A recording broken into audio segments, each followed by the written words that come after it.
తెలంగాణలో ఇప్పుడు కేసీఆర్ని తలుచుకొని వ్యక్తి లేడంటున్నారు మాజీ మంత్రి కేటీఆర్.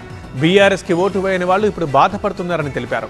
కాంగ్రెస్ వాళ్ళు మార్పు మార్పు అంటూ ఊదరగొట్టారని, కానీ నిజమైన మార్పు ఇప్పుడిప్పుడే కనిపిస్తోందని అన్నారు కేటీఆర్.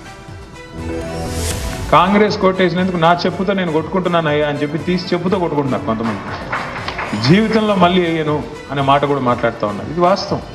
ఇది మనం ఎక్కడో కల్పించింది కాదు, మన ఏదో రైతులకో ఇంకొంతమందికో కల్పించిన కృత్రిమమైన ఒక వాతావరణం కాదు. ఎందుకు వచ్చింది మరి ఇంత వేగంగా మార్పు మార్పు మార్పు మార్పు అని ఉదరగొట్టారు కదా. ఇప్పుడు నిజమైన మార్పు ఇప్పుడు కనబడుతుంది. ప్రభుత్వం చేసే మంచి పనులు అల్టిమేట్గా ప్రజలకు ఎవరు చెప్పాలి? మన పార్టీ కార్యకర్తలు చెప్పాలి. ఆ పార్టీ నిర్మాణంలో కానీ పార్టీతో నిరంతర సంభాషణలో కానీ కొంత లోపం ఏదైతే వచ్చిందో డెఫినెట్గా దాని బాధ్యత వర్కింగ్ ప్రెసిడెంట్గా నేను తీసుకోవాలి. అదేవిధంగా నాతో పాటు మా సహచర శాసనసభ్యులు తీసుకోవాలి.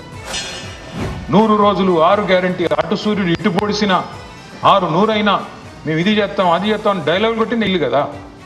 ఆయన పట్టుకొని ఏమయ్య రేవంత్ రెడ్డి గారు మరి 100 రోజుల్లో చేస్తానో కదా, 600 రోజులు అయింది, ఎక్కడ పోయినాయి నీ గ్యారంటీలు అంటే ఏం చేస్తారా? ఆయన కోసుకొని తింటారా? ఎవడు కోసుకొని తింటాడు? నేను ఏమైనా సేపువా, జామకాయవా, లేకపోతే మామిడి పండువా? ఎందుకు కోసుకొని తింటారు? నేను నాకు అర్థం కాదు. రాజకీయంలో ఇంత భయం ఎందుకు? నిజంగానే మీరు పొడిస్తే 22 నెలల్లో అంత పోటుగాళ్ళు అయితే రా. రేవంత్ రెడ్డి అంత పోటుగాడు కదా, మరి ఎన్నికలకి ఎందుకు భయపడుతున్నావు? సర్పంచ్ ఎన్నికలు పెట్టాలంటే భయం, జెడ్పీటీసీ పెట్టాలంటే భయం, ఉప ఎన్నికలు ఎదుర్కోవాలంటే భయం, కానీ బయటికి మాత్రం మేకపోతే గాంభీర్యం. ఏమని మనం చాలా అద్భుతంగా చెప్తున్నాం ఇందిరమ్మ రాజ్యం. మరి అంతుంటే రా, ఎవడొద్దనండి? నిన్ను 10 మందిని రాజీనామా పెట్టించు, లేదా స్పీకర్తో డిస్క్వాలిఫికేషన్ చేయించు, డ్రామాలు బంద్ చేయి. మీ పార్టీలో మీరు చేర్చుకోలేదా?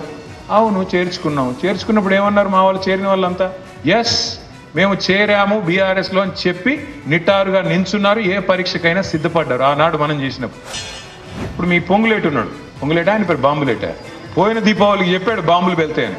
ఈ దీపావళి కూడా ఇక ఆయన బిల్డప్ పెద్ద అడిమారి గుడ్డి దెబ్బలు ఆయన కూడా గెలిచిపోయి ఆయన పెద్ద ఇదిలాగా ఖమ్మం జిల్లా ఇది అది. ఈసారి ఆయన గెలుస్తాడేమో నేను కూడా చూస్తా.